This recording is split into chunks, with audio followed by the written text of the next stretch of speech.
జయశంకర్ పార్కును అన్ని విధాలా అభివృద్ధి చేస్తానని భూపాలపల్లి ఎమ్మెల్యే గండ్ర సత్యనారాయణరావు అన్నారు.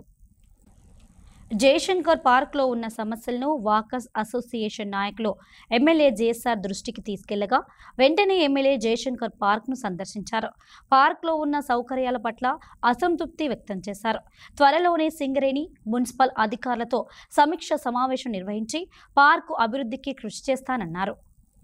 ఈ 3-4 రోజుల్లో 29 లేక 30 తారీఖు రోజున మళ్ళీ ఒక జాయింట్ ఇన్స్పెక్షన్ పెట్టించేసి ఏమేమి కావాలనేది ఈరోజు మున్సిపల్ ఎస్టిమేట్ చేసి ఇస్తారు.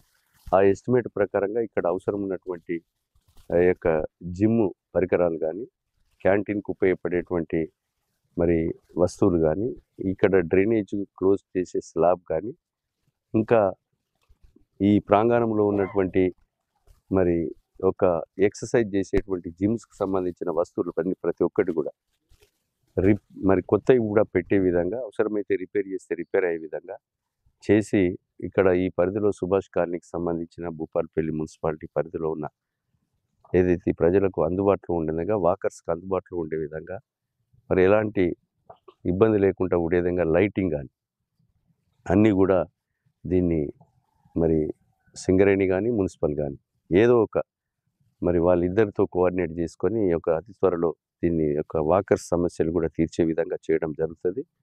మంచి వాతావరణాన్ని కల్పించే విధంగా ఈ భూపాలపల్లి మున్సిపాలిటీ పరిధిలో నేను ఎమ్మెల్యే అయిన తర్వాత మొదటగా ఇక్కడికి వచ్చి విజిట్ చేసి కొన్ని ఇప్పుడున్నటువంటి కాంట్రాక్టర్ పెండింగ్ వల్ల అవన్నీ 11 లక్షల రూపాయల పనులు చేయించాం. ఆయన లోపం ఉన్నా కూడా అవసరమైతే ఎఫ్ఎస్టీ కానీ డిపాజిట్ కూడా ఫోర్ఫిట్ చేస్తాం.